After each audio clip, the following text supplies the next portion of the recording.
Want to welcome everybody to this virtual forum that we are calling Youth Organizing for Power. Before we get started, just want to take a moment, give everybody a chance to really drop in.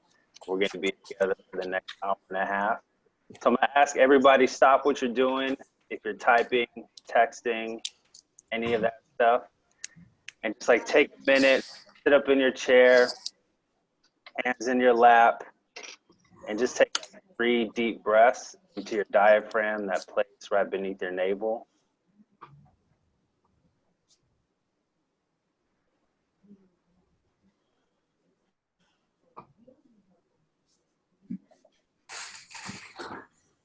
I want you to think of something that makes you giggle. It makes you giggle, not chuckle, not laugh, but something that makes you giggle. And I'm going to ask that you enter into the next hour and a half with us from that playful side of you, because those of us who do youth organizing knows that we can't take ourselves too seriously all the time, even on a webinar, right? So welcome everybody to this virtual forum. I'm going to go ahead and share my screen now.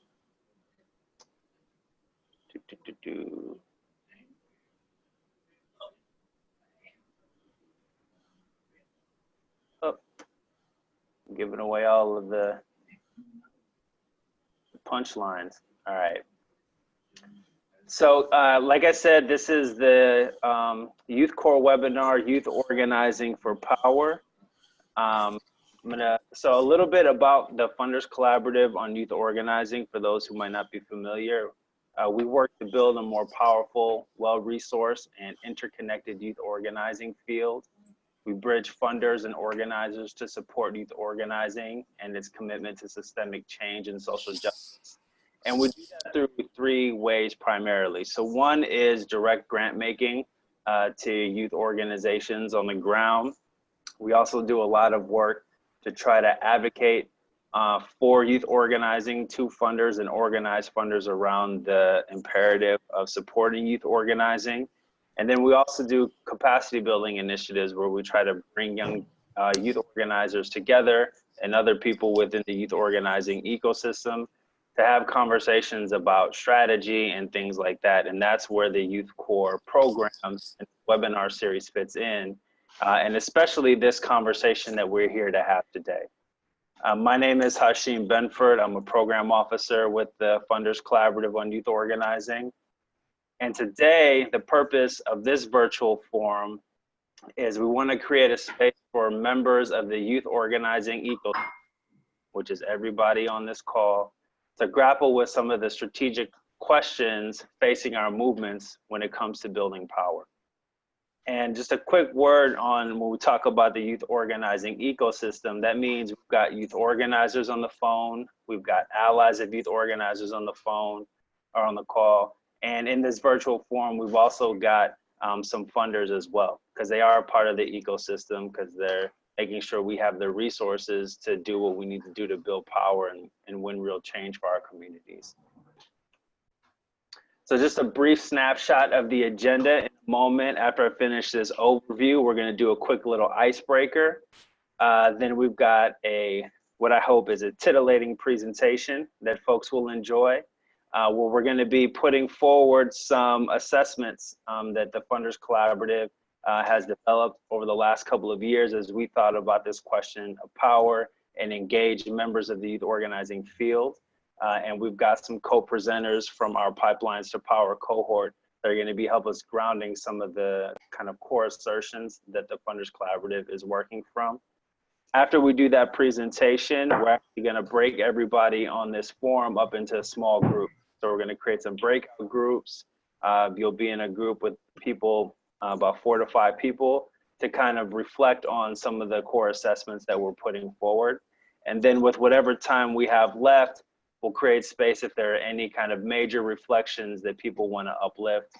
We can name those, and then we'll close out with some announcements and kind of next steps, what's coming up for FCYO. Great. So our co-presenters, who you will meet in a little bit, from El Pueblo Inc. in Raleigh, North Carolina, we have Angeline and Mike, and we have Kim, who will be joining us from Oakland Kids First. So I'm gonna let them introduce themselves a little later on, but just to give you a heads up of who will be joining us. And so one quick word, actually let me go back, one quick word before we go into the icebreakers. So some of y'all may have been on some FCYO webinars in the past. We're trying something a little different today. We want this to try to be more interactive and more like a workshop that you might experience in real person. And so we're going to be experimenting with these breakout groups and trying to kind of, you know, bounce back and forth between small groups and large groups. So bear with us because, you know, we're playing around with some of these technologies in a way that we haven't done before. So be patient. And the other thing is that we want to make sure if you are logged in both through your phone and your computer, please make sure that they're linked so that you're not, otherwise you're on the Zoom meeting twice. And when we go to breakouts, it gets kind of funky because your screen will be in one meeting and your phone will be on the other. So please make sure that your user is linked between your phone and your computer if you're on those two different. So with that, we've got a little chart here. Some of you may have seen something like this before. And we're gonna break you up into small groups of like 2, might just be you and another person, maybe 3.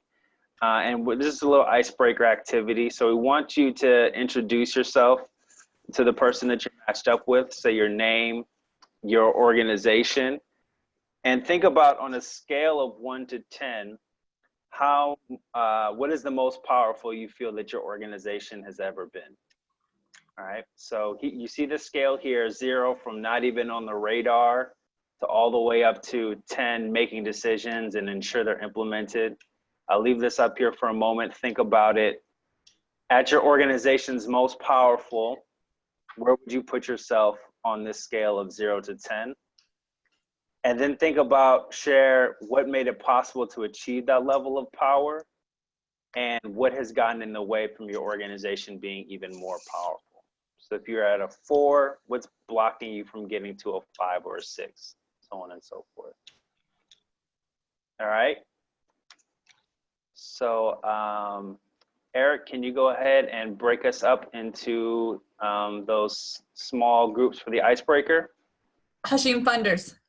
What funders need to do? Sorry, thank you. Good. If you are a funder, we actually have a special process for you because we want to make sure that the funders can talk to each other and folks who may not be comfortable talking about their organizational work with funders. So if you are a funder, just when the prompt comes up to join your breakout, don't hit join, stay in the main meeting group, and then we're going to break you out into small groups with other funders. We have a question here. Are we answering this question in the chat? No, you're going to answer this question to a person in just a moment. You're going to get broken up into a small group. So in a moment, something's going to pop up on your screen and say join a breakout. If you're not a funder, just go ahead and click join.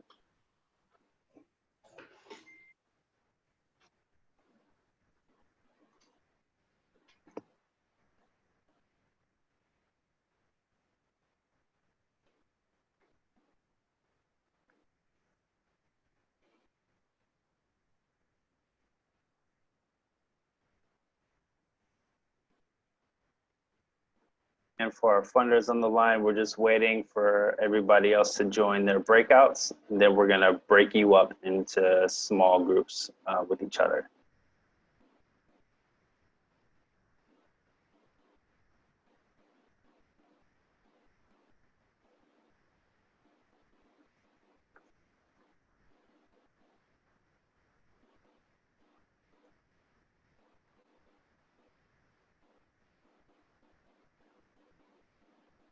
Hashim, to create the second set of breakout rooms, do we just You just add rooms.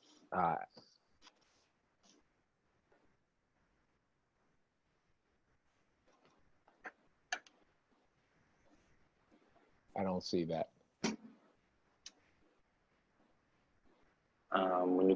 When you open up the breakout rooms,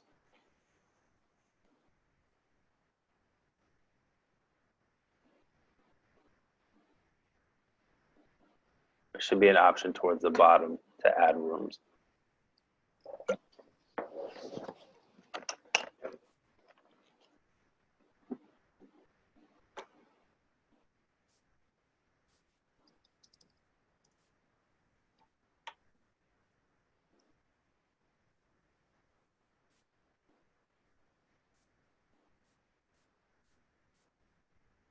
Hashim, I think people are still joining, so. Okay. Eric, why don't you go ahead and make me the host and see if I can figure it out.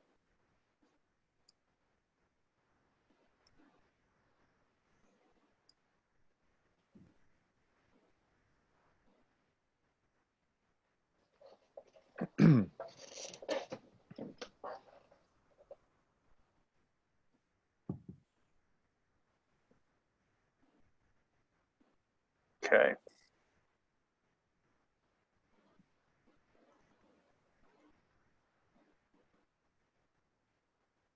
If folks, if you're joining, we're doing an icebreaker activity now.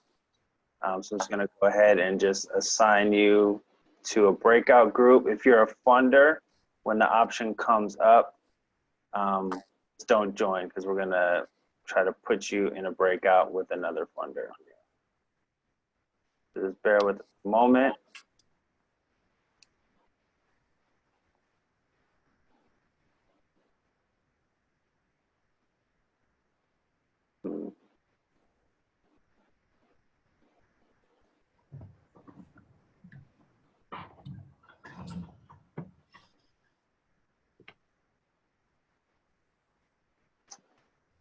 Huh.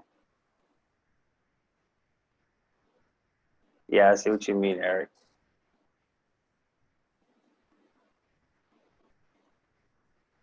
I mean, it's probably a small enough group here, you know, Yeah. remove staff and we can just start here. Yeah. But we still have folks like that are not funders on this one. Yeah. So let's do real quick.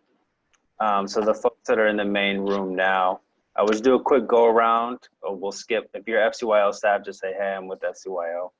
And for funders in the room, for you, we want you to think about one of your more powerful grantees and where would you put them on that scale of 0 to 10 that I just shared. And say really quick, what do you think made it possible for them to achieve that level of power? So why don't we start? Shona, would you mind kicking us off? Sure. I was actually going to ask if you can show us that list again, just so we can Sure. see like the different numbers. But hi, my name is Shona. I'm with the Hill Snowden Foundation. I'm based in New York. And I mean, there's a real range because we do fund, you know, groups that in, you know, different ends of the spectrum. I mean, I would say of our strongest grantees, they're close to like a 9 or 10, you know, maybe 9-ish, yeah, in like their best best moments. And then why don't we just go to Leela? Sure, can you hear me? Yep. Okay, great. So we're on this list, and then what do we think has contributed to that? Let's actually just say the number because we're gonna be kind of short on time. Sure. I mean, I guess I would say the 8 to 10 range as well. Why don't we hear from Athena and then Eileen? Hi, can you guys hear me? Yes. Okay, great. My name's Athena. I work at the Rakes Foundation. We're based in Seattle. I'm still pretty new to the organization, so I'm gonna just kind of guess on these numbers. Probably around an 8.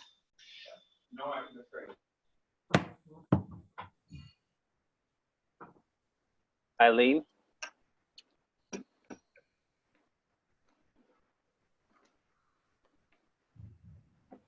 Okay, how about Maggie, Kwan? Hi, this is Maggie. I'm relatively new to my organization too, so I think we're about 6. Great. How about Courtney? I joined this group because my breakout group wasn't working, so sorry I'm late, but I think that currently we're at a 4, and in our strongest time we were at an 8. So we're just like in a different period right now.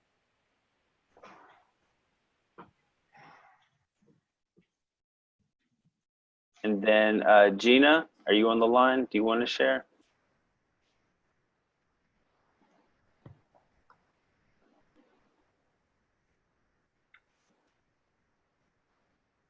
How about Catherine Belcher?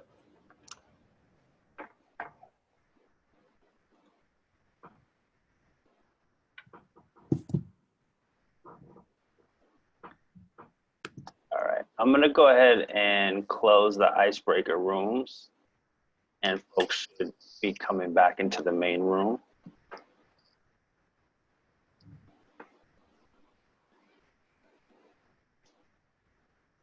And we still got some people joining.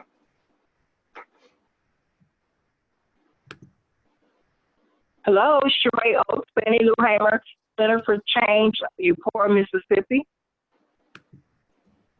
Welcome. Thank you. All right, folks who are just joining, we're just coming back from a little workout exercise where we'll do a little icebreaker, introduce themselves to somebody else on the virtual forum. And so we're wrapping that up now. And as people come back, state capitol here in Madison and met with a couple legislators. Oh, are we? All right. Great. So if folks who were here earlier, we had a little poll going, showing, sharing the results now. Folks are interested how people are responding to this moment around gun violence. So it seems like most folks are somewhere between having had some conversations internally but not taking action, and then a few more. So some people have participated but not in a major way, and we've got a few folks, about a quarter of the groups are taking action and trying to shift the debate around to center youth of color. So then the next question we asked was around how strategic do you think the moment is? And it seems like about 3/4 of us see this as a very strategic moment. So this may be something to keep in mind, what's happening right now around gun violence as a case study on some of the other things that we're gonna be talking about later on this piece around power. So thank you all for those who participated in that poll. As we come back, just want to see so we can kind of capture where folks are at, where they landed on this question of what's the most powerful you think your organization has ever been. There's a little typo in there. Should be, what is the most powerful you think your organization has ever been?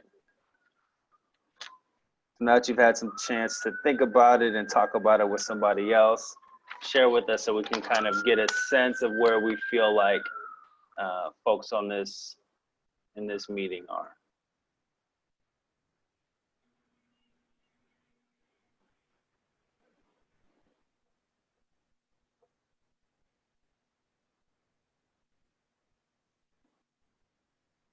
All right.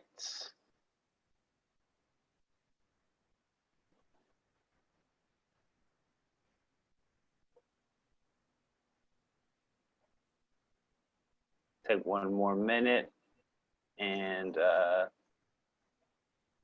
let people respond to that.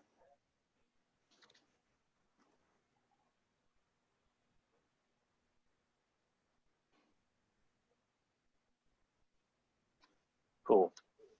All right, so let's get moving on this question. So we are here to talk about power.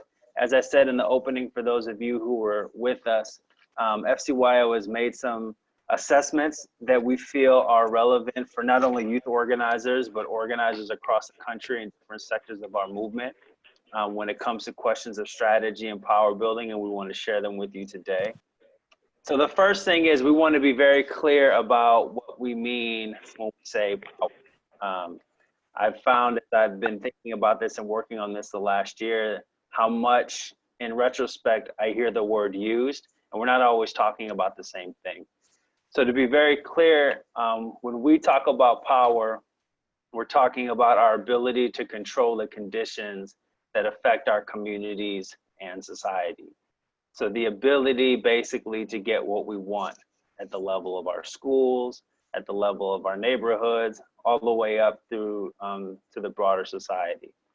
And just so folks know, we will be making this the slides in this presentation available once we're done today, and you'll also be able to download the whole virtual forum if you also want to hear my lovely voice to go along with the slides. So so let's kind of try to take this out of the abstract and think about, so power is the ability to control the conditions in our communities and society. How does this actually play out? And so I like to think of power as, I like to use this metaphor of tug of war. It's a video call, so I can see a lot of you. So raise your hand if you have ever seen a game of tug of war or participated in a game of tug of war. All right, I'm seeing a lot of hands on the video. That's good. So people are familiar with the concept of tug of war. Now we all know that in tug of war, you do not win the game by convincing the people on the other side of the rope to let go and just let you pull the rope to your side, right? In tug of war, the side that is stronger and more powerful and able to exert itself on the other side is the one that wins. And so I think that it's actually a useful metaphor when we think about power, because in a lot of ways, power is about the balance of forces. What are the contesting interests and desires, and who has the ability to assert their desires amidst the broader context of what different people and forces are fighting for. So when we think about youth organizing and the work that it is trying to do to build power, one assessment that we have is that we feel like in general, youth organizers have done a really good job at building something that we're calling moral power. And what we mean by moral power is, by bringing together people who are directly impacted by the issues, speaking truth to decision makers and other power brokers, and being able to challenge what some of the dominant narratives are. And through that, convince people that we should be doing something more just, more fair, more democratic, etc. So when it comes to the power that we feel like we're doing really well at building within youth organizing, moral power is definitely one of the leading edges over the course of the last 20 years in various places around the country that we've been able to build with youth organizing. But when we talk about power and we talk about, this metaphor of tug of war, we have to also think about what's the power that we're up against. When we think about the forces that we're in contention with, what are the sources of power that they're pulling from? A big one is institutional authority, right? So plainly said, most of the campaigns that folks are running have some decision maker that they're targeting, a superintendent, a legislator, a mayor, a city council. And these are folks that clearly have a lot of power just by the fact that they are in the position to make decisions about policies and practices that directly impact the lives of our people. And oftentimes they're not already on our side, because if they were, we wouldn't need to be organizing in the first place. So institutional power is a big source of power that we're up against. Now, a lot of the folks that we're challenging are either elected or they're appointed by people who are elected. And unfortunately, the other side has a much better resource electoral infrastructure than we currently do. Now, a lot of folks are fighting to change that. But we know that as it stands right now, when you think about the money in politics, the long-standing political connections that folks have, the kind of structures of the political parties themselves, the electoral infrastructure itself and its ability to kind of wheel and deal and decide who gets placed into office is a major source of power that we're up against.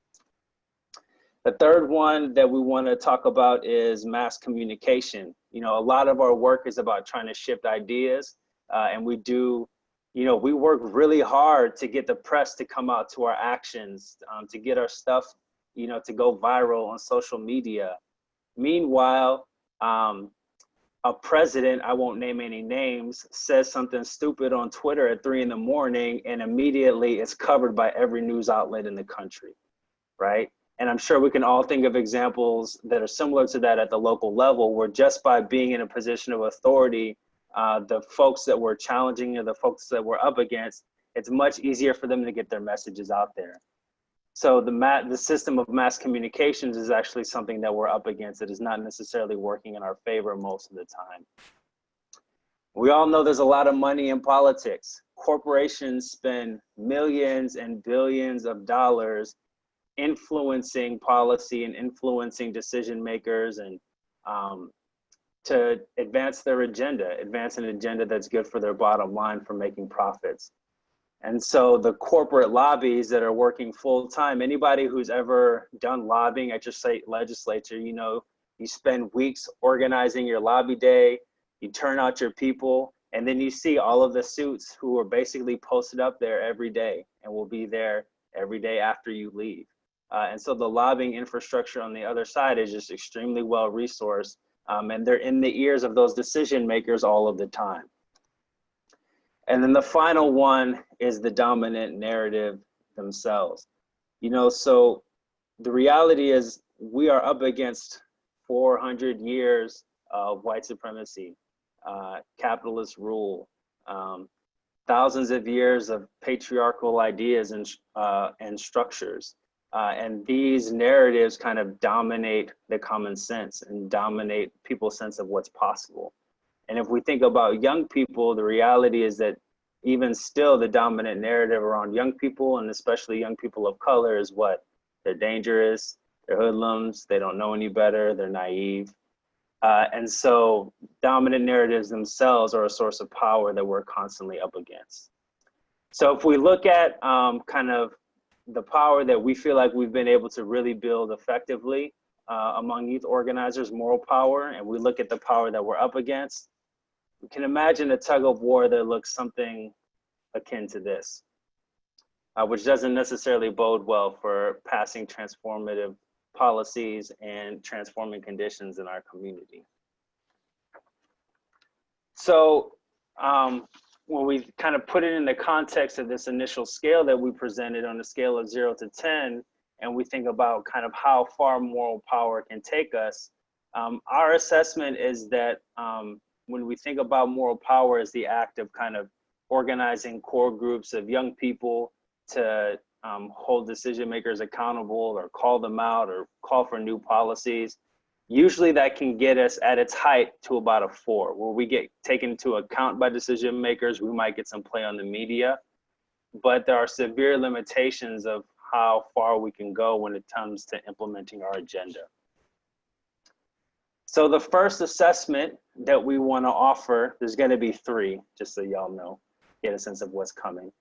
So the first assessment that we want to offer as FCYO is that we feel like, one, we want to make it clear that we are doing some incredible work, right? This is not to bemoan the importance of moral power, and this is a point we're going to come back to over and over again. The work that youth organizers have done to develop conscious leaders from communities of color and working class communities. We're talking about young people who are often discarded by our society. The work that youth organizers have done to build these folks up and push back against some of the terrible policies that are often impacting our folks is really important. This is incredible work. And moral power alone is not enough to get us what we want. Now, to underscore this point, I'm gonna ask Mike and Angeline from El Pueblo to tell us a little bit about their work.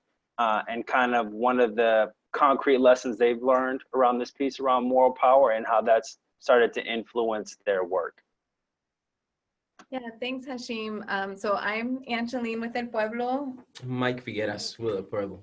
And so when we were talking about these assessments, getting ready for the webinar, one of the things that came to our mind was a campaign that we had a couple years ago towards the end of 2015 against an anti-immigrant law that actually ended up passing and becoming law in North Carolina called HB 318.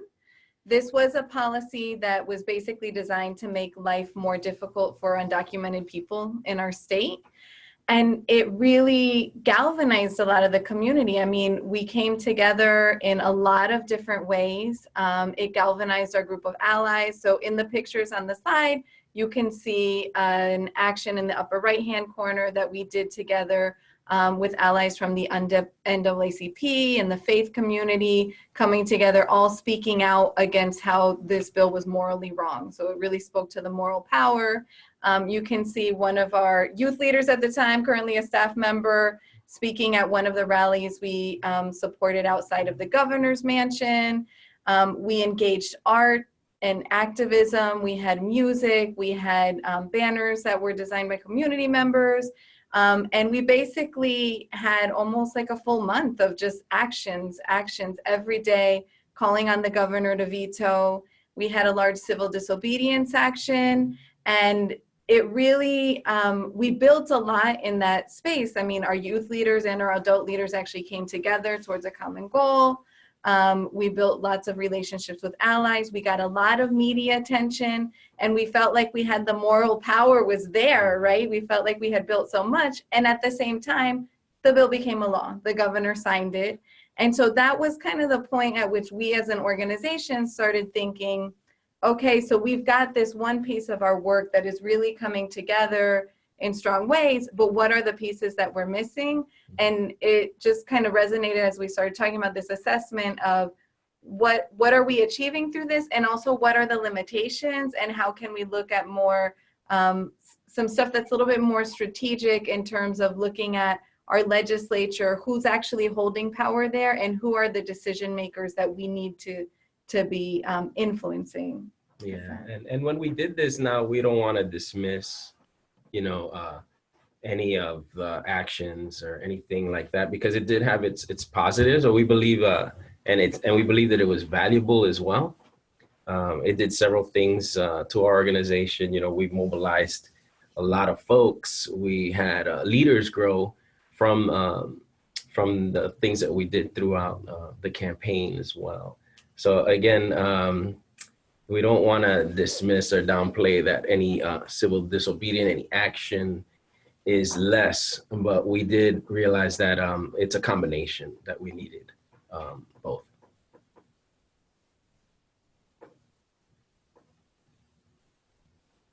Great, thank you, Mike and Angeline. So I think, so that underscores again, how powerful protest tactics and direct action is. And also, at the end of the day, like I said before, when we're thinking about the tug of war, we're not going to convince power brokers who are on the other side to be with us. And can I add one more thing, Hashim? Yeah, definitely. The other thing that we did is we ended up having some meetings with like top officials in the governor's administration, the governor at the time. And it was clear when we were talking to them that they did not see us as having power, even though we were doing all this organizing, and we were actually getting a lot of even mainstream kind of media attention, that it was not power that he or his people saw as being a threat to his political career, his political capital. And so that was the other thing, like coming back from those meetings and being like, okay, we definitely need to think about what else we can do that will affect them. Most definitely, thank you. Yeah, and I think that's a really important piece, that when we're talking about our relationship to decision makers, are we a threat or not, right? That's a good measure of how much power and influence we're building, right?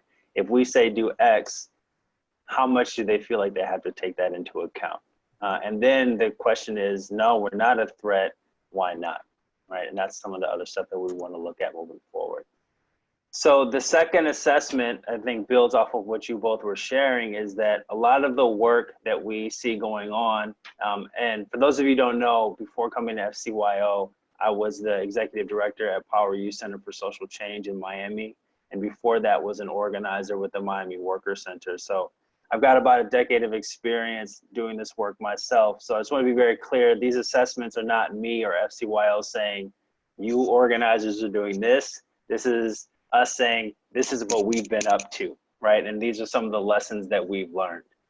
And the second assessment, and I feel like this has been really true for me in my work, is that a lot of our work has focused on activism and advocacy with our core constituencies. And we need to think more about how do we organize the majorities to assert what we want. And so I think our folks from El Pueblo, you have a very concrete example of how you're thinking about this question of organizing and building base in a new way. We decided as an organization to move forward and look at different aspects and get more involved through civic engagement work and try to build power in that way. We sat down and we saw and realized certain districts and areas that we needed to reach out to. So we mobilized and got some youth leaders as well to empower them to be part of door knocking and voter registrations and also phone calls, phone banking. And again, that helped us reach out areas that we can call and try to mobilize folks and build power in those districts. Mm-hmm. And so one of the reasons it kind of ties back to what we were talking about before is that we realize that when we look at the North Carolina General Assembly, which when we're looking at state level policy, that's the policy making body, there are certain legislators that have more power either because they're raising more money within their caucus or they have key committee assignments and stuff like that. And so what we decided to do was to look at who do we want to influence and then where are they? And so we don't necessarily have the resources to be all over the state at all times. So that's where doing more targeted phone banking and door canvassing efforts where we can build a base in those areas, even if it's not as deep of a base as we have here of like our leaders who are here with the day-to-day and really leading in Pueblo's work. But like, are there some folks that we can get in this legislator's district who will actually call him and tell him to stop some of the nonsense he's doing in the General Assembly? And so that's been very powerful in terms of it's both provided El Pueblo additional reach, it's provided us opportunities to work with different allies and to find new folks to work with in different areas of the state, and also provided a leadership opportunity for our youth and adult leaders to lead those canvassing efforts. Yeah, we built a broader base through it. And again, you know, we have leaders who are standing up and feel empowered themselves. So. Great. And so something I want to underscore that you all raised up in this and what you just said, Mike, about building a broader base. So I think that's actually really central to one of the things that we want to offer when we think about where our organizing, some of the places that we really hope to be able to see our groups grow and advance. And so want to be specific about what we mean by base. So we think of base as a group of people that has some baseline level of unity with a particular organization, institution, or person. And most importantly, take action according to that unity, right?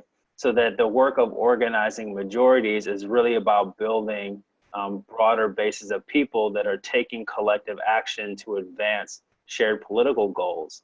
And the role of our organizations is to provide leadership to help define what those goals are and help move people to take action that's in their direct interest. And the example that you all shared, this work of voter organizing, is about thinking about voters as a potential base that supports our issues, that we can engage. And the action we want them to take is to vote a particular way that's in alignment with the values of your organization and the agenda that you're advancing.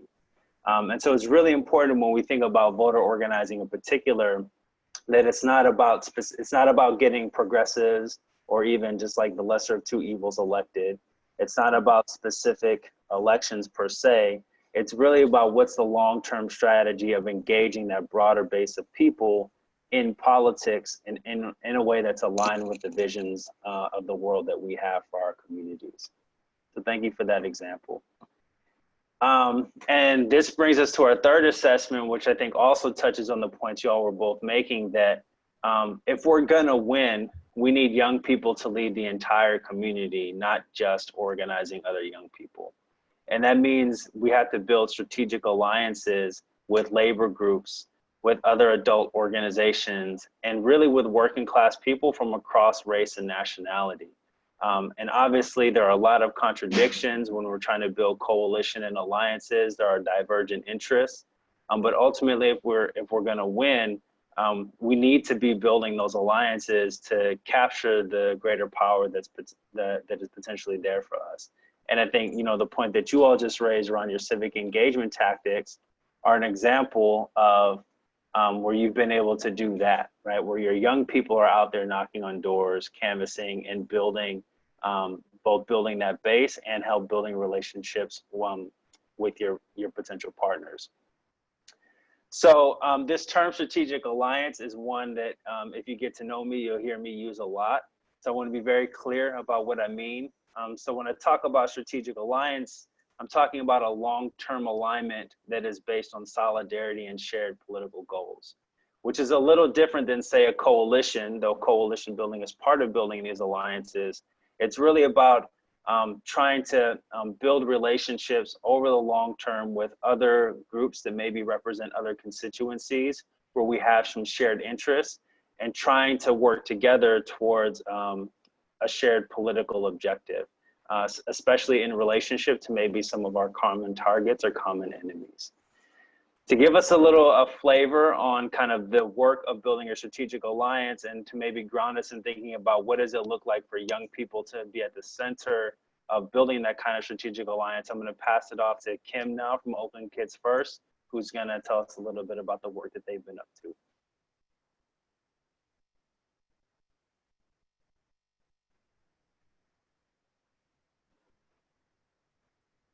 Kim, you may be muted. Oh, sorry. There you go. Can you hear me now? Yeah. Okay, great. My name's Kim Miyoshi with Oakland Kids First. And the way that we got into thinking about building a strategic alliance is that we've spent probably the last 20 years organizing high school age young people in Oakland to identify key equity challenges and then surface some solutions that are initiated and led by young people, and then trying to get those passed as policies. And I think that we've actually had some success over the years getting our policies passed, and that what we ended up finding out is that we didn't really have the power built to overcome a legacy culture at the school sites that's inherently resistant to change. So that's one. We couldn't kind of go around the folks at the district level that were dodging a lot of the implementation, and that our base wasn't engaged deeply enough to demand not just policy, a policy being passed, but policy implementation. So we kind of came up against the dreaded policy implementation gap, which meant that things weren't changing on the ground in the way that young people had hoped their solutions would yield. So, you know, I think over time we kind of shifted to more of a culture change strategy and really trying to think about this idea of engaging the broader student population and the broader school community. So really thinking about parent allies, teacher allies, administrators, and I think it kind of grew from there. And I think the idea was that if we could build a larger citywide coalition, then there were going to be some things that we could do collectively that we just couldn't do individually in our own organizations. So we ended up launching the Justice for Oakland Students Coalition, J4OS, and it was the first time that we were able to bring together about a dozen youth and family engagement organizations and the Teachers Union and different social justice organizations focused around educational justice. So, you know, I think one of the things though that makes our coalition unique is that as you're talking about the moral power of youth, it really was the young people that brought the coalition together and kept it together because of the moral authority that they bring to the space. And it really was able to overcome the factionalizing and the siloing of different ed justice groups in Oakland, because it centered youth voice, youth vision, and youth leadership. And it really does kind of call people to a different place, and you're able to check your movement egos in a different way.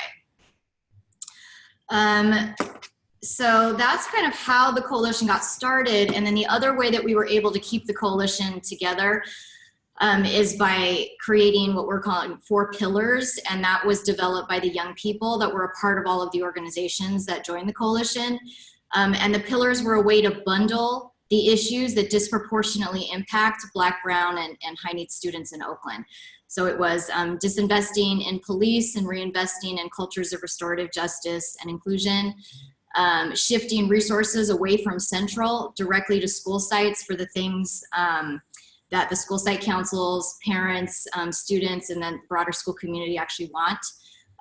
Really pushing for a culture of deep democracy with local school governance. And then the 4th pillar was a moratorium on charters to be able to reinvest in district schools. So the idea was that you couldn't really come to the coalition as a single issue advocate, that once you put young people at the center, it kind of forces you to look at the intersection of all of the issues that impact them. And I really think that that's been the key to driving the success of this coalition.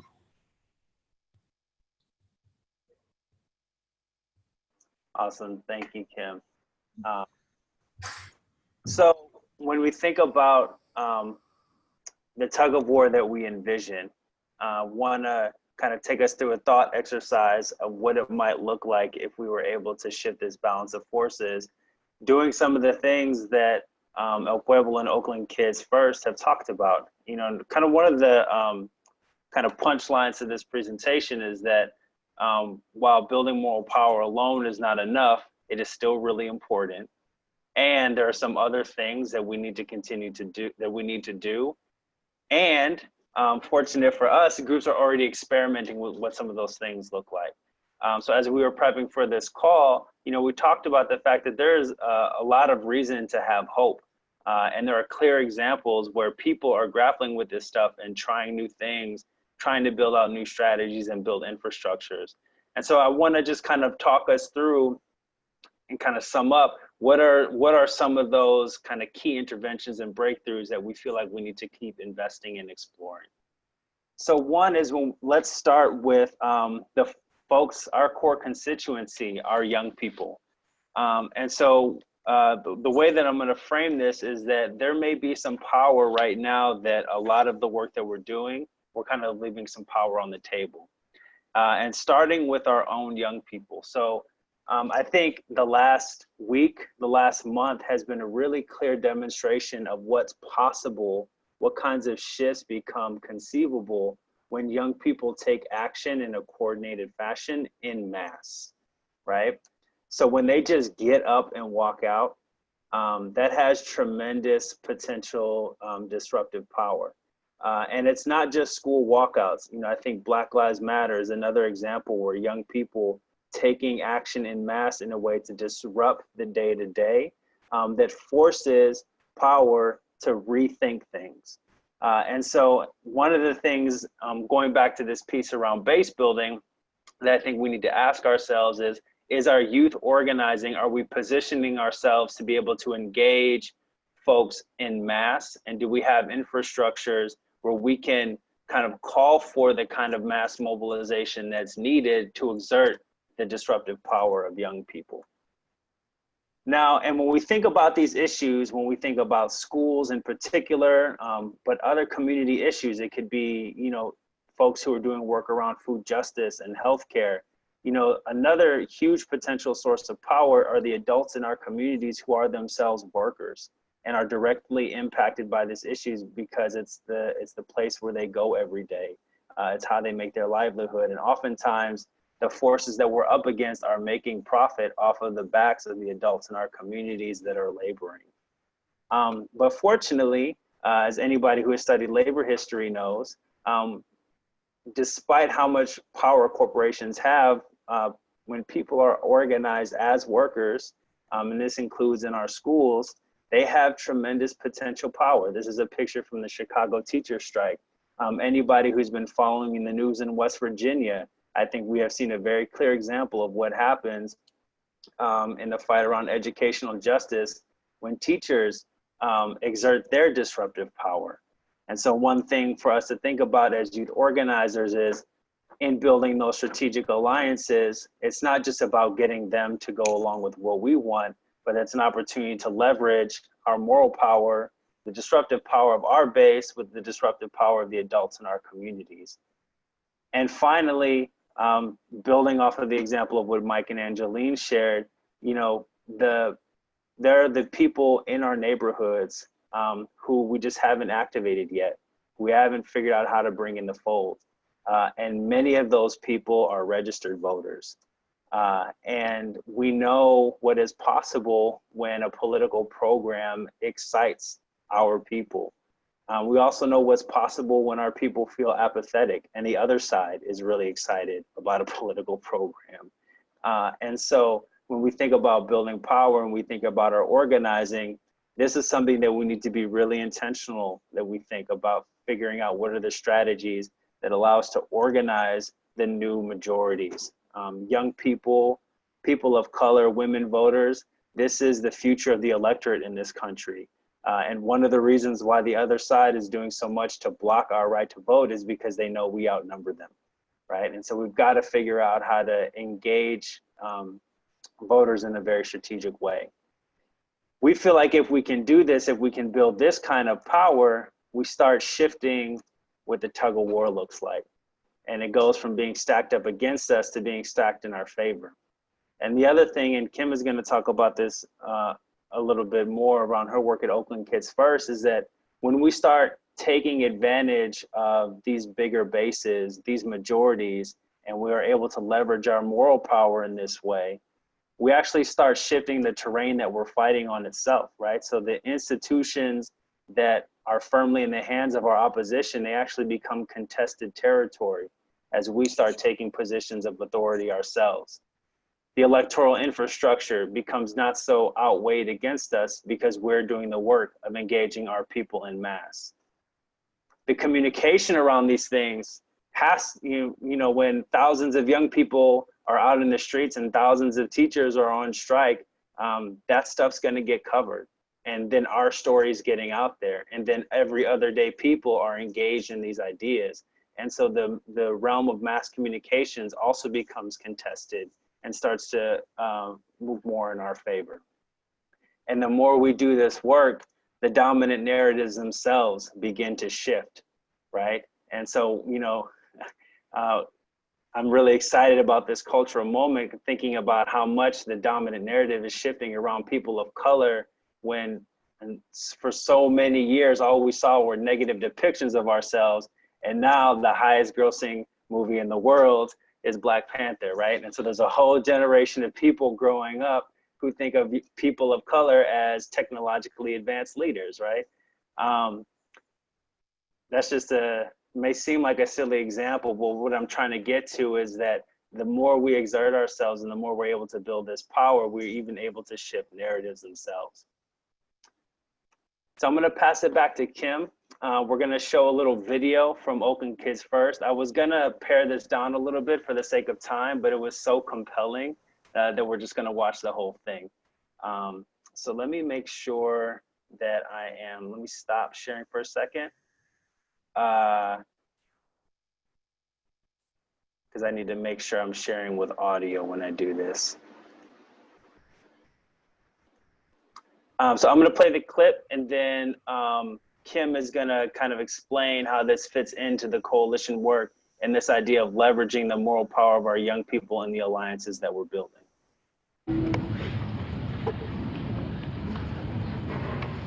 Your job is to ensure that we get the support and opportunities for success that we deserve. You've already cut too much from our budget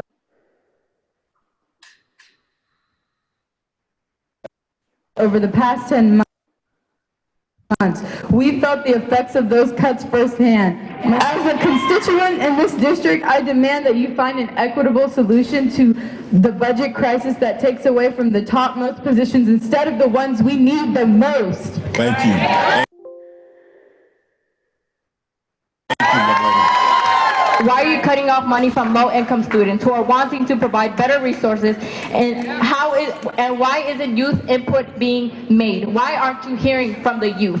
Why aren't youth being represented? I'm a youth. I want to be representing from my school. As a first-generation student going to college, I want to improve the better future, not only for myself, but from every single Oakland Unified School District student. Thank you. These programs are essential to the development of Oakland youth that will be the future of our city. By cutting the OUC schools, you are unfairly penalizing our students, your students, for the fault that they did not commit. That's right. Although Oakland Tech was not hit as hard as other schools, we feel that if you attack one of our sister schools, you attack us all. I'm here to stand in solidarity with the 36,000 youth in this district that you are accountable to. Sometimes it feels as if schools like mine don't matter as we are left behind. I need to see you engaging with students, teachers, and parents. You need to approach us. It's your responsibility to fix what is wrong because you caused this. I love my teachers at Castle because they always show so much care through their actions, but with you, I can't tell because your actions have been the opposite. I wouldn't be here if there wasn't an issue. This whole mess could have been prevented and Oakland students shouldn't have to pay for the repercussions of your poor decision making. Thank you. Ms. Johnson, I really appreciate your apology, but what I need the apology from the rest of the school board members.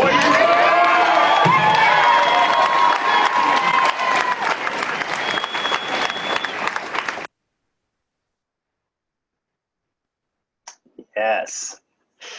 So Kim, can you break that down for us a little bit and kind of share how that connects this idea of leveraging the moral power of young people with the other kind of power that we're talking about building?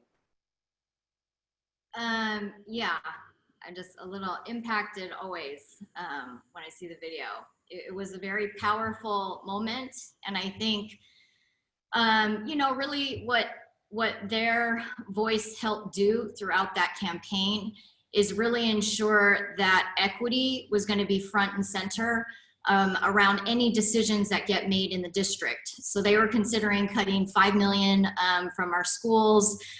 They were going to cut money from Central, and they were going to eliminate a lot of union positions. So we were able to have more of a shared analysis and discussion about the impact on our highest need students and the impact on a lot of low-income working class families in Oakland.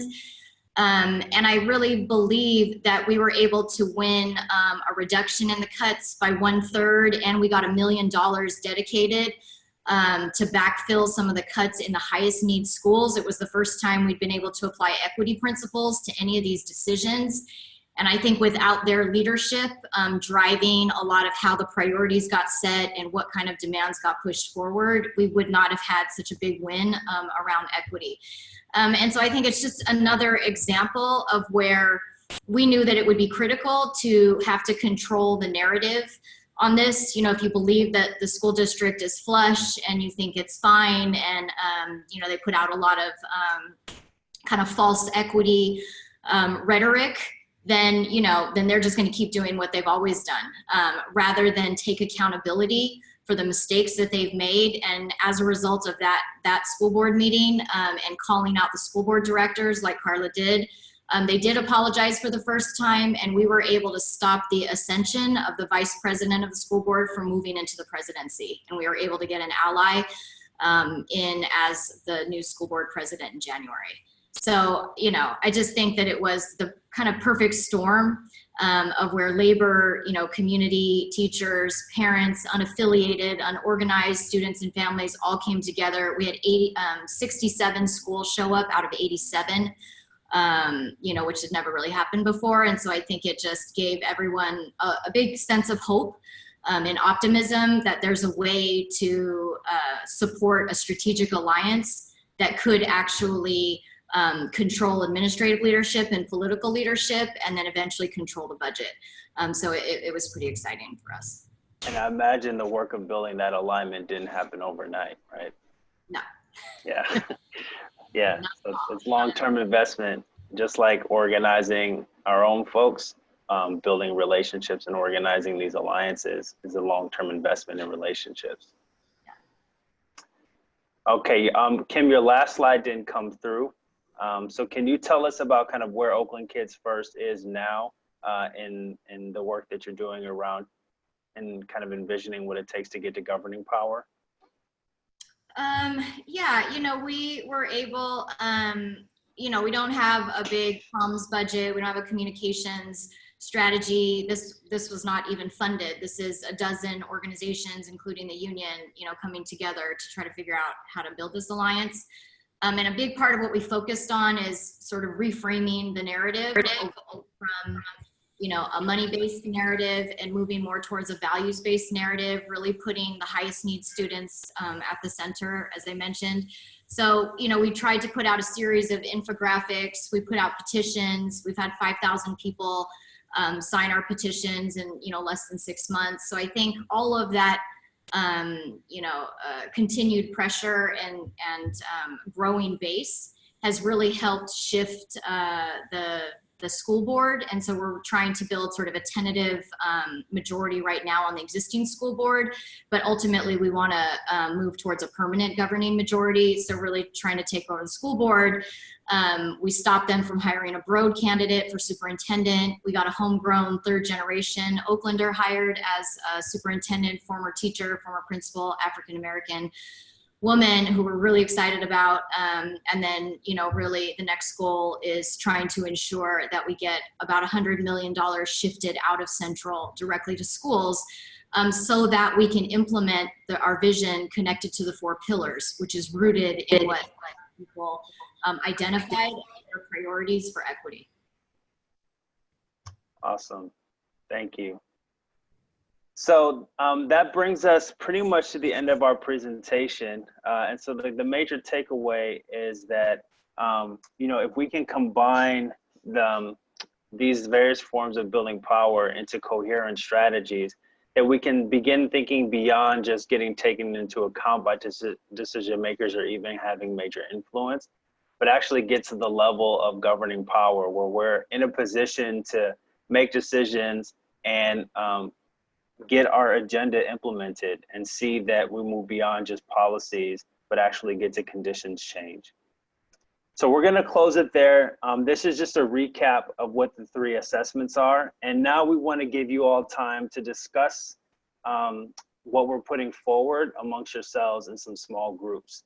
And so we have 3 questions here. I'm sorry, these are the 3 assessments. So again, as a reminder, moral power, we're saying alone is not enough to get us what we want, that we need to organize majorities to exert both disruptive and electoral power, and that youth organizing needs to be building strategic alliances to lead the whole community, that it's not enough for us to just organize our own constituencies.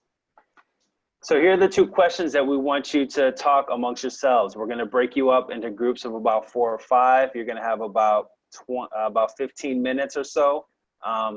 And just kind of go around, introduce yourself, say your name, your organization, and just reflect on these 2 questions. So the first one, do you agree with the assessment that moral power alone is not enough? Why or why not? And the second question we want you to think about is, what does meaningful power mean to you? And what do you think we need to be doing to organize to get it?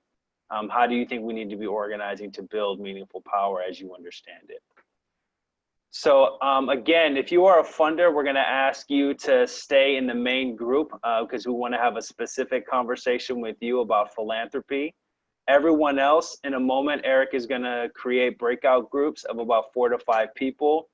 If you're not a funder, please join the breakout group. And funders stay in this meeting, and then we're gonna have a facilitated conversation about philanthropy.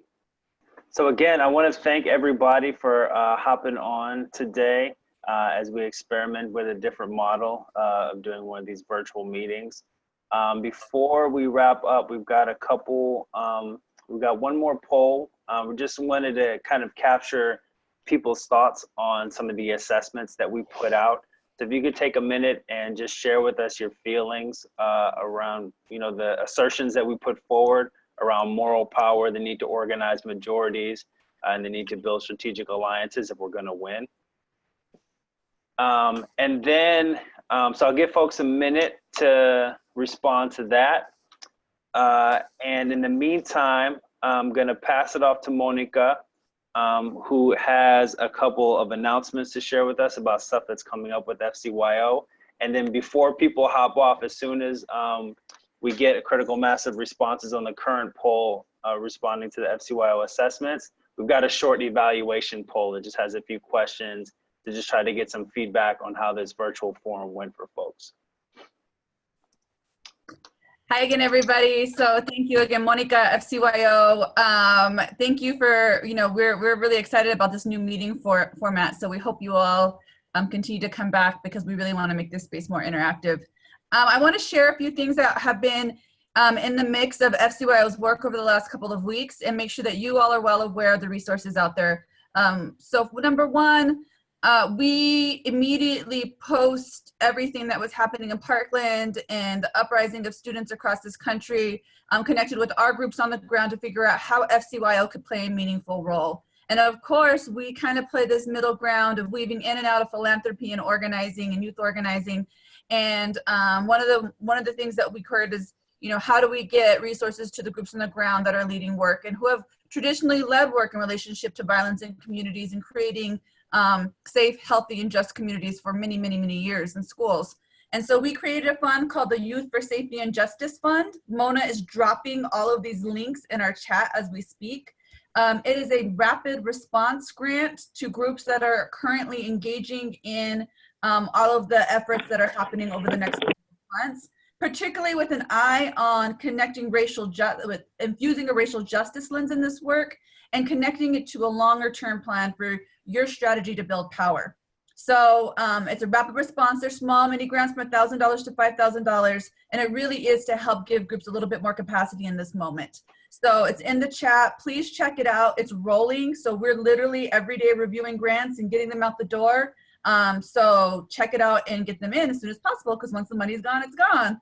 The other thing is that we also worked with a cohort of groups. Many of you have been in that cohort and have signed on to develop a statement that is really gets at the heart of what youth of color and youth-led organizations across this country see as the opportunity in the moment and the issues. And it's a beautifully crafted statement. It's also on our website. Mona's also dropping it in the chat.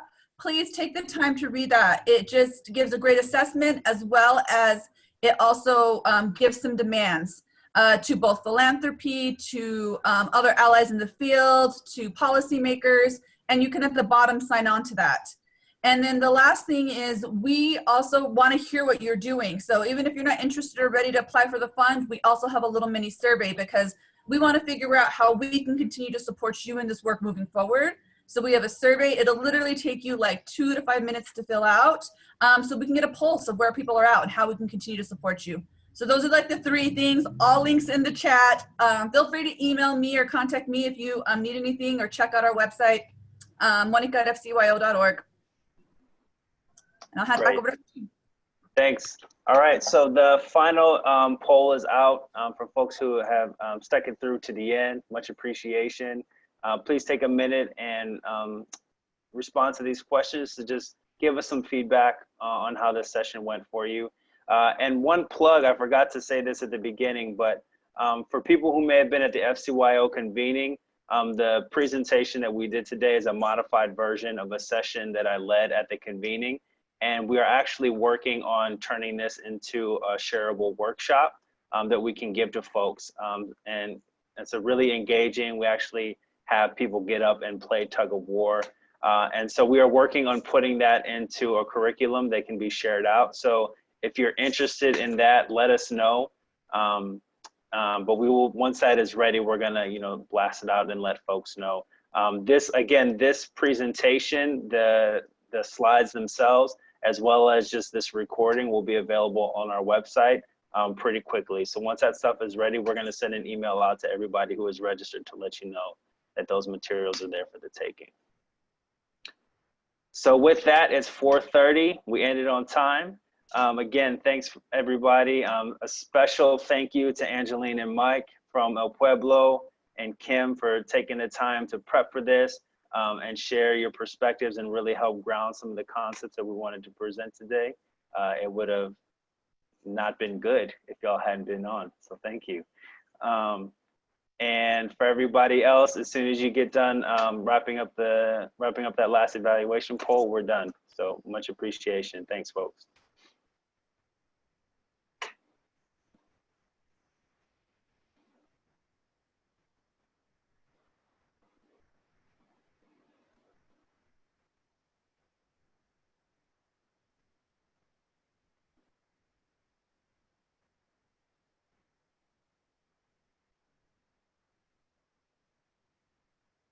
Thank you, everyone, for having us. Appreciate all the hard work. It was a very amazing presentation, and I love the breakout groups. I thought that was fabulous. Awesome. So muchas gracias from NACA. Thank you. I'll be following up with everyone. Beautiful. Thank you. Bye. Bye. Thanks, Jessica. Bye. Thanks, Monica.